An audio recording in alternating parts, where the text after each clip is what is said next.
The Lord of the Rings franchise has a surprisingly rich history when it comes to video games. For RTS fans like myself, the Battle for Middle-earth holds a special place in our hearts for sure, and even the movie tie-in games are above average in terms of reception and sales. And more recently, the Shadow of Mordor games innovated on the generic open world formula with the terrific Nemesis system. However, amidst this crowd of surprisingly good licensed video games is one which I find absolutely baffling: The Lord of the Rings: The Third Age. Story-wise, The Third Age is a bizarre sidequel to the main trilogy. You follow not the Fellowship, but a team of original characters, led by Gandalf on a kind of side adventure which runs parallel to the events of the movies. Along the way, they fight enemies in turn-based battles, upgrade their stats, and collect some sweet loot. The reason I find this game so strange are the creative decisions which went into something that was designed ostensibly as a product which was meant to cash in on the popularity of the movies, except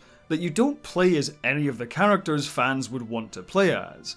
Instead, you play as not Boromir, not Aragorn, not Gimli, and so on. And that would be fine if this was some kind of Knights of the Old Republic type story, set apart from the main trilogy, but it isn't. I honestly hesitate to deride anything as fan fiction, but The Third Age really does fit that negative stereotype. We have a group of characters who are totally original Do Not Steal, who look eerily like their famous counterparts, running around in the background ensuring important established events transpire the way they do.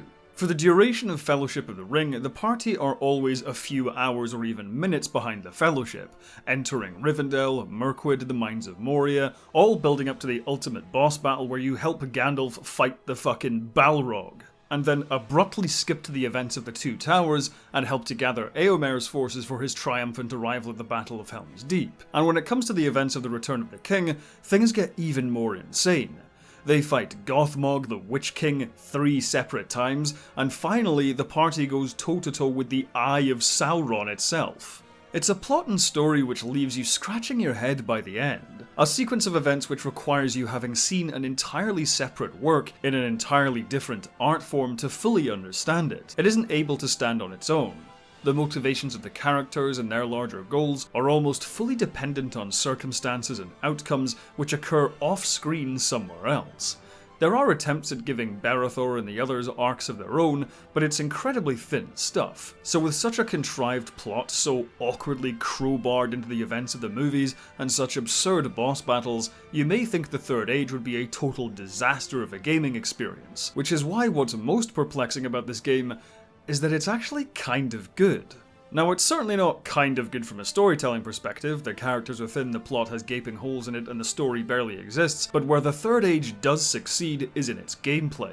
Though again, I do question why the developers opted for this Final Fantasy-esque free-roaming world and turn-based combat encounters instead of the much more accessible hack-and-slash gameplay so enjoyed in the movie license games. Even so, it's gameplay which is robust and on the whole quite enjoyable. It is weird though how the rest of the party vanish into thin air between encounters. I assume Berethor has everyone tucked away in some kind of TARDIS-like satchel he carries with him or something. However, what can make these open world sections frustrating is the sheer frequency of encounters.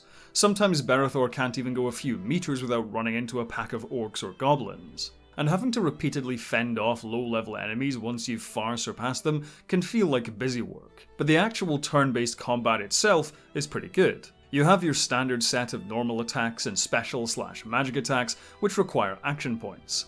And naturally some party members fall into the mold of heavy hitters, healers, buffers, etc. It all works pretty damn well, and being such a big fan of the source material, and by that I mean the movies as opposed to the books, I do get a kick out of seeing such familiar creatures and enemy types bust out some crazy magic attacks. There's also a few solid twists given to the combat which makes the mechanics more than a simple Final Fantasy texture swap. For one thing, while the party ends up swelling to 6 members, you can only have 3 in play at any one time. This can add an extra element of strategy to the battles because, as certain characters fall into specific functions during combat, swapping out your de facto healer for your creature combat specialist can be devastating if you don't get the timing right. But if you only use the same 3 characters, the others won't level up at the same rate, and so by the time you do bring them into battle, they could be significantly weaker than the other party members and the enemy. The other cool feature is Perfect Mode. While using special and magic attacks does use up action points, doing so can build up your Perfect Mode meter. Once full, you can unleash a hugely powerful attack, which usually wipes the floor with anything in front of you, and their designs and animation are really cool to watch. While they can be handy for quickly brushing aside some low-level enemies you've been annoyingly pulled into a fight with again, you obviously have to choose wisely when using them. Because you may be getting your ass handed to you by some cave trolls, but next you'll be facing the goddamn Balrog, so best keep your Perfect Mode in your back pocket. These huge boss battles, as ridiculous as they get, are easily the best encounters in the game.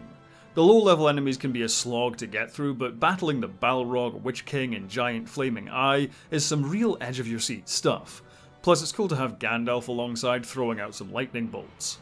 Because the combat is so solid and such a core part of gameplay, these open world sections, when you're not constantly running into enemies, are a nice way of breaking up the gameplay, and the loot you can find feels very rewarding. Upgrading your party's weapons, armor, and spells, as well as changing their appearance, is really gratifying. Although Lord of the Rings is often surrounded by a lot of prestige and, dare I say, pretension, the Third Age embraces that sense of D&D fantasy fun. Yes, the source material is filled with layered themes and rich characters, but it's also about a band of fantasy creatures and wizards going off on an adventure, and the Third Age does manage to capture that appeal. Upgrading your character's stats can look like needless busywork on the outside, but to a certain stripe of player, it's easily the best part. Ultimately, in spite of how conceptually bizarre the Third Age is as a product, I do think it shows some potential for future Lord of the Rings games. After all, at the time of writing, some new games set in this world are no doubt on their way. What I wouldn't like to see are games which disappear into a vortex of fanservice. Instead, I would actually like to see more experiments like the Third Age. While it's certainly a strange and awkward story, perhaps in that hypothetical Knights of the Old Republic style game, we can have interactive stories which expand the Lord of the Rings rather than running in place. After all, what's the point in having an epic quest through Middle-earth if we only ever end up visiting the same places? Thanks for watching, guys. If you like what we do on this channel, give the video a thumbs up, subscribe, and make sure to hit the bell icon to keep up to date with all new uploads. We release videos every other week, so stay tuned for that. Until next time, this has been Rowan from Side Adventure. Have a good one.